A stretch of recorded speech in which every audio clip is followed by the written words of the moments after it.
Hello everyone, स्वागत है HP study hub में आप सभी का।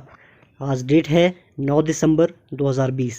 तो देखते हैं 9 दिसंबर के daily current affair plus static GK के टॉप 10 इंपॉर्टेंट क्वेश्चंस को। लेक्चर शुरू करने से पहले अगर अभी तक आपने चैनल सब्सक्राइब नहीं किया है, चैनल को सब्सक्राइब कर लें और बेल आइकन को दबाना ना भूलें। देखते हैं आज का पहला क्वेश्चन, जिसमें पूछा है कि भारतीय आईटी उद्योग के जनक के रूप में किसे जाना जाता है। इंडिया का जो आईटी इंडस्ट्री है उसके जनक के रूप में इनमें से किसे जाना जाता है। Option A Aziz Premji, option B FC Kohli, option C Mukesh Ambani, option D Ratan Tata. इसका जो राइट आंसर है ऑप्शन वी, एफसी कोहली या फिर फ़कीर चंद कोहली जी को माना जाता है भारतीय आईटी उद्योग के जनक के तौर में। रिसेंटली इसमें देखते हम कि फ़कीर चंद कोहली को दुनिया के सबसे बड़े आईटी सेवा प्रदाता टाटा कंसल्टेंसी सर्विस की स्थापना के साथ भारतीय आईटी क्षेत्र में सतत विकास का नेतृत्व करने के लिए भारतीय आईटी उद्योग के जनक के रूप में जाना जाता है। काफ़ी इंपॉर्टेंट क्वेश्चन है। एफसी कोहली को आईटी उद्योग के जनक के रूप में जाना जाता है। ये फॉर्मर में जो टाटा कंपनी के सीईओ के रूप में भी रह चुके हैं और ये पद्म विभूषण से भी इनको सम्मानित किया जा चुका है और 2002 में लाइफ टाइम अचीवमेंट अवार्ड से भी नवाजा गया है। उन्हीं के जो प्रयासों का नतीजा था कि जो आईबीएम जैसी बड़ी विदेशी कंपनी भारत आई और टाटा आईबीएम ने साथ मिलकर काम किया। रिसेंटली हाल ही में इनकी मृत्यु हो गई है। तो इनकी मृत्यु पर जो हमारे सूचना एवं प्रौद्योगिकी मंत्री रविशंकर प्रसाद जी ने दुख जताया है। तो आपके लिए काफ़ी इंपॉर्टेंट क्वेश्चन है, जो भारतीय उद्योग के जनक के रूप में जाना जाता है एफसी कोहली या फिर फ़कीर चंद कोहली, जिनका हाल ही में निधन हुआ है। नेक्स्ट क्वेश्चन में हम देखते हैं कि हाल ही में किस राज्य सरकार ने 8वीं से 12वीं तक के छात्रों को ऑनलाइन पढ़ाई के लिए मुफ्त टैबलेट देने की घोषणा की है। फ्री में वह कौन सी राज्य सरकार है जिसने जो 8वीं से 12वीं तक के छात्रों को ऑनलाइन स्टडी के लिए फ्री में ये टैबलेट प्रोवाइड करेगी। Option A Bihar, option B Punjab, option C Jharkhand, option D Haryana. इसका जो राइट आंसर है, रिसेंटली हरियाणा सरकार ने कोरोना महामारी के समय जो विद्यार्थियों की पढ़ाई इसमें बाधा ना आए उसके लिए या फिर उस पढ़ाई को सुचारू रखने के लिए हाल ही में इसने अभी घोषणा की है कि 8वीं से 12वीं तक के छात्रों को ऑनलाइन पढ़ाई करने के लिए मुफ्त टैबलेट प्रदान किया जाएगा। नेक्स्ट क्वेश्चन नंबर 3, जिसमें पूछा है विश्व मृदा दिवस 2020 का विषय क्या है। आपने थीम बतानी है 2020 की, जो इंटरनेशनल या फिर वर्ल्ड सॉइल डे के बारे में। इसकी जो थीम थी keep soil alive, protect soil biodiversity, या फिर मिट्टी को जीवित रखना और मिट्टी की जैव विविधता की रक्षा करना। आपको पता होगा कि जो 5 दिसंबर को हर वर्ष ये सेलिब्रेट किया जाता है इंटरनेशनल सॉइल डे या फिर वर्ल्ड सॉइल डे के रूप में। रिसेंटली इसका जो दुनिया भर में मनाया जाता है ताकि जो स्वस्थ मिट्टी के महत्व और मिट्टी संसाधनों के स्थायी प्रबंधन के बारे में जागरूकता प्रदान की जा सके। इसके लिए जो FAO, इसको खाद्य और कृषि संगठन के अनुसार इसकी जो थीम अभी मैंने आपको बताया keep soil alive, protect soil biodiversity, या फिर मिट्टी को जीवित रखना या फिर मिट्टी की जैव विविधता को बनाए रखना। काफ़ी इंपॉर्टेंट ये थीम है, आपने याद रखना है। अब बात करते हैं हम FAO के बारे में या फिर फूड एंड एग्रीकल्चर ऑर्गेनाइजेशन के बारे में। एक स्पेशलाइज्ड एजेंसी है यूनाइटेड नेशन की, या बोल सकते हैं कि संयुक्त राष्ट्र की एक एजेंसी है जिसका काम है एक इंटरनेशनल एफर्ट करती है डिफीट हंगर, जो भूखमरी है उसके खिलाफ काम करती है और फिर इम्प्रूव करके जो न्यूट्रिशन होता है, पोषक जो पोषण और फूड सिक्योरिटी के बारे में ये काफ़ी काम करती है। उसके बाद इसके जो फाउंडेशन की बात करें तो FAO 16 अक्टूबर 1945 को फाउंड हुआ था। ये आपने याद रखना है, जो 16 अक्टूबर 1945 ईस्वी में ये फाउंड हुआ था और इसका जो हेड क्वार्टर है रोम, इटली में।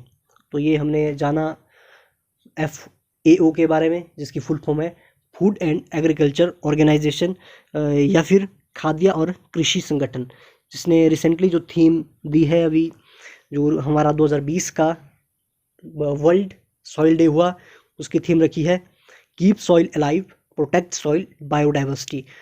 हर वर्ष 5 दिसंबर को इंटरनेशनल सॉइल डे सेलिब्रेट किया जाता है। नेक्स्ट क्वेश्चन हम देखेंगे, इसमें पूछा है किस स्टार्टअप ने भारत के निजी रिमोट सेंसिंग उपग्रह को लॉन्च करने के लिए new space India limited NSIL के साथ साझेदारी की है।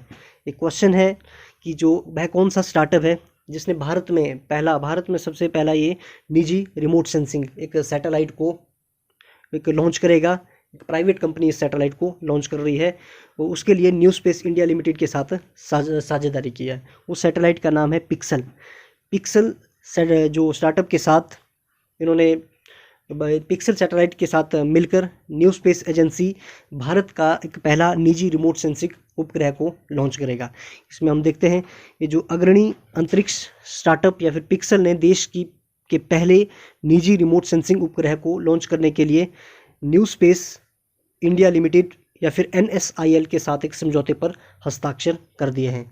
ये काफ़ी इम्पोर्टेंट क्वेश्चन रहेगा क्योंकि फर्स्ट टाइम कोई प्राइवेट कंपनी या फिर प्राइवेट कंपनी इसको एक सैटेलाइट को लॉन्च कर रही है। जो सैटेलाइट है रिमोट सेंसिंग सैटेलाइट, जिसको कि न्यू स्पेस इंडिया लिमिटेड और पिक्सल ये स्टार्टअप आपस में मिलके इसको लॉन्च करेंगे। इसकी जो शुरुआत होगी, जो सैटेलाइट लॉन्च होगा 2021 में इसको लॉन्च किया जाएगा। जो हमारे इसरो का PSLV रॉकेट की सहायता से इसको लॉन्च किया जाएगा। इससे पहले इन स्पेस नामक अंतरिक्ष विभाग के तहत नियामक संस्था की स्थापना की गई थी ताकि भारत में निजी कंपनियों को अंतरिक्ष गतिविधियां करने में सक्षम किया जा सके। इसके लिए इससे पहले भी एक इन स्पेस नामक एक अंतरिक्ष विभाग को बनाया गया था ताकि जो प्राइवेट सेक्टर की कंपनियां भी ये जो स्पेस सैटेलाइट या फिर स्पेस सेक्टर में सैटेलाइट को लॉन्च कर सके। सो काफ़ी ये इम्पोर्टेंट क्वेश्चन है। नेक्स्ट क्वेश्चन नंबर 5, इसमें पूछा है किस राज्य ने सरकारी योजनाओं के वितरण के लिए द्वारे सरकार नामक एक योजना शुरू की है। वो कौन सी राज्य सरकार है? Option A Assam, option B Paschim Bengal, option C Bihar, option D Jharkhand. Recently Paschim Bengal या फिर वेस्ट बंगाल ने एक स्कीम लॉन्च की है जिसका नाम है द्वारे सरकार। इसमें जो विभिन्न सरकारी योजनाएं जो होती है, एक स्टेट की जितनी भी विभिन्न सरकारी योजनाएं होती है उनका फ़ायदा प्रोवाइड करने के लिए एक डोर स्टेप डिलीवरी के लिए 1 दिसंबर 2020 को वेस्ट बंगाल या फिर पश्चिम बंगाल ने एक स्कीम शुरू की जिसका नाम है द्वारे सरकार। इसके तहत जो भी एक विशाल आउटरीच कार्यक्रम शुरू किया गया है, जितनी भी हमारी सरकारी योजनाएं जो होती है उनको लोगों के डोर टू डोर उन तक पहुंचाया जाएगा ताकि इसका जो डायरेक्ट बेनिफिट पब्लिक को मिल सके। इसीलिए आपने याद रखना है कि ये जो स्कीम शुरू की है द्वारे सरकार नामक स्कीम, ये वेस्ट बंगाल ने इसको शुरू किया है। नेक्स्ट अब स्टैटिक जीके के क्वेश्चन है, जिसमें ब्रिटेन की रानी एलिजाबेथ प्रथम किसके समकालीन थी?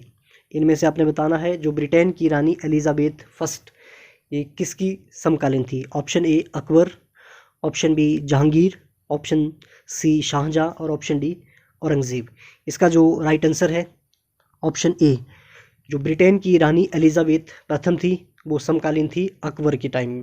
जो एलिजाबेथ प्रथम का जो टाइम पीरियड था 1858 से 1603 तक ये इंग्लैंड की रानी रही, जो कि समकालीन थी अकबर की।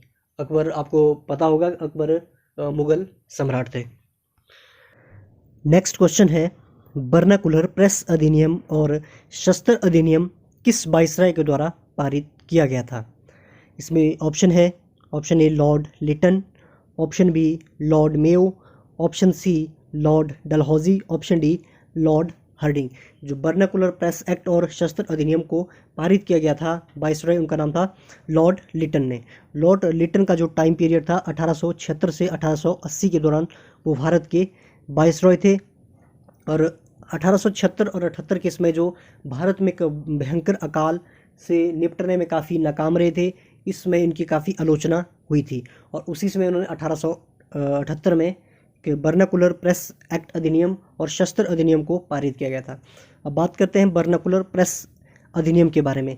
इसके थ्रू जितने भी लोकल जो पत्र पत्रिकाएं होती है, जो भी लोकल या फिर देसी भाषाओं में जितने भी अखबारें या पत्र छपते थे, उन सभी पर एक कड़ा नियंत्रण लगा दिया या फिर उन पर प्रतिबंध लगा दिया, ताकि ये जो लोकल लैंग्वेज में ऐसा कुछ ना छापें जिससे कि लोगों में इस ब्रिटिश हुकूमत के ख़िलाफ़ उनके अंदर काफ़ी रोष पैदा हो। इसके लिए जो बर्नाकुलर प्रेस एक्ट 1878 को लॉर्ड लिटन ने पास किया था। और बात करते हैं अगर जो ये एक्ट, इसको उसके बाद लॉर्ड रिपन के समय में इसको हटा दिया गया था।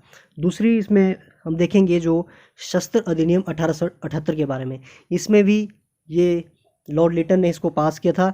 ब्रिटिश पार्लियामेंट से इसको पास किया गया था, जिसमें कि लोगों को बिना लाइसेंस शस्त्र हथियार रखना अथवा उसका व्यापार करना एक दंडनीय अपराध माना गया था।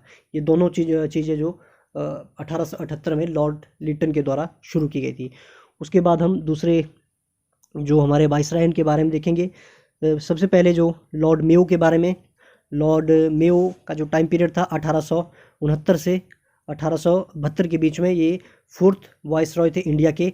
आपके लिए आज का पहला क्वेश्चन है, भारत के प्रथम वाइसरॉय का नाम क्या था? तो उसके बाद हम देखते हैं लॉर्ड डलहौजी के बारे में। जो लॉर्ड डलहौजी का टाइम पीरियड था 1848 से 1856 के बीच में, ये उसमें भारत के गवर्नर जनरल थे। उसके बाद लॉर्ड हार्डिंग के बारे में हम देखेंगे। इनका जो टाइम पीरियड था 1910 से 1916 के बीच में। नेक्स्ट क्वेश्चन है क्वेश्चन नंबर 8। इसमें पूछा है भारत की निम्नलिखित आधिकारिक भाषाओं पर विचार करें। इसमें आपके पास डिफरेंट लैंग्वेज है। ऑप्शन ए सिंधी और नेपाली, ऑप्शन बी है कोंकणी और मणिपुरी, ऑप्शन सी है बोडो और संथाली, 4 में है संथाली और कोंकणी, और 5 में है डोगरी और मैथिली। इनमें से पूछा है कि जो 2003 का एक 92वां संशोधन हुआ था, 92nd संशोधन हुआ था, जिसके द्वारा जो संविधान की 8वीं अनुसूची में उपरोक्त में से कौन सी भाषाएं शामिल की गई थी। ये पूछ रहे हैं कि जो आपके पास ऊपर ऑप्शन दिए हैं, इनमें से जो 92nd कॉन्स्टिट्यूशनल अमेंडमेंट 2003 के दौरान संविधान की 8वीं अनुसूची में कौन सी भाषाओं को शामिल किया गया था। ऑप्शन ए 1 और 2, ऑप्शन बी 2 और 3, ऑप्शन सी 3 और 5, ऑप्शन डी 4 और 5, जिसमें इसका राइट आंसर रहेगा ऑप्शन सी 3 और 5। अब 3 और 5 में हम देखते हैं बोडो और संथाली और डोगरी और मैथिली। ये जो 4 भाषाएं थी, इनको ऐड किया गया था 92nd कॉन्स्टिट्यूशनल अमेंडमेंट 2003 के द्वारा। इसमें बोडो, मैथिली, संथाली और डोगरी के बारे में। अब हम देखते हैं ऑफिशियल लैंग्वेजेस के बारे में। हमारे पास टोटल जो 22 भाषाएं हैं। ओरिजिनल कॉन्स्टिट्यूशन में अगर देखें तो उसमें हमारे पास 14 भाषाएं थी। उसके बाद टाइम टू टाइम इसमें अमेंडमेंट होता रहा। इसका जो मेंशन कॉन्स्टिट्यूशन में हुआ है आर्टिकल 343 टू 351 में, और ये जो संविधान की अनुसूची 8 में इसका मेंशन होता है। क्वेश्चन है कि निम्नलिखित में से कौन सा म्यूचुअल फंड को विनियमित करता है। जो म्यूचुअल फंड है उसको कोऑर्डिनेट कौन करता है, उसको विनियमित कौन करता है। इसमें आपके पास ऑप्शन है reserve bank of India, option B है सेबी, ऑप्शन सी है एसबीआई, और ऑप्शन डी इनमें से कोई नहीं। तो आपको पता है जो म्यूचुअल फंड को विनियमित करता है security exchange board of India, SEBI. SEBI भारतीय प्रतिभूति और विनियमन बोर्ड, जो कि म्यूचुअल फंड को विनियमित करता है। इसकी स्थापना की अगर बात करें सेबी की, तो 12 अप्रैल 1992 को सेबी की स्थापना हुई है। ये भी इंपॉर्टेंट क्वेश्चन है, पेपर में काफ़ी बार पूछा जाता है। Next question, question number 10। वायुमंडल में कौन सी गैस परावैंगनी किरणों का अवशोषण कर लेती है। जो एटमॉस्फेयर में वह कौन सी गैस है जो अल्ट्रावायलेट रेज आती है सूर्य से, उनको एब्जॉर्ब कर लेती है। Option A ozone, option B methane, option C nitrogen, option D helium. इसका जो राइट आंसर होगा ऑप्शन ए। ओजोन जो गैस होती है वो एब्जॉर्ब कर लेती है कि हार्मफुल गैसेज आती है, परावैंगनी किरणें या फिर अल्ट्रा वायलेट रेज जो किरणें आती है, उनको अवशोषित करती है ताकि वो पृथ्वी तक ना पहुँचे, क्योंकि ये अगर पृथ्वी तक आ गई तो ये स्किन्स या फिर अदर काफ़ी डिजीज़ को कॉज कर सकती है। इसीलिए इसका जो राइट आंसर है ओजोन। ओजोन इसमें काफ़ी इम्पोर्टेंट काम करता है। इसमें देखा 9 दिसंबर के daily current affairs plus static GK के टॉप 10 इंपॉर्टेंट क्वेश्चंस को। अगर आपको लेक्चर अच्छा लगा तो वीडियो को लाइक करें, कमेंट करें और शेयर करें। इस लेक्चर की पीडीएफ फाइल आप हमारे Telegram channel HP study hub से डाउनलोड कर सकते हैं। वहाँ पे आपको सभी प्रकार की जो हमारे लेक्चर होते हैं उन सभी की पीडीएफ फाइल मिल जाएगी, जिसका लिंक आपको डिस्क्रिप्शन बॉक्स में मिल जाएगा। चैनल अगर अभी तक आपने सब्सक्राइब नहीं किया है तो चैनल को सब्सक्राइब कर दें। सो मिलते हैं नेक्स्ट लेक्चर में नई वीडियो के साथ। तब तक के लिए अपना ख्याल रखें, स्वस्थ रहें। नमस्कार।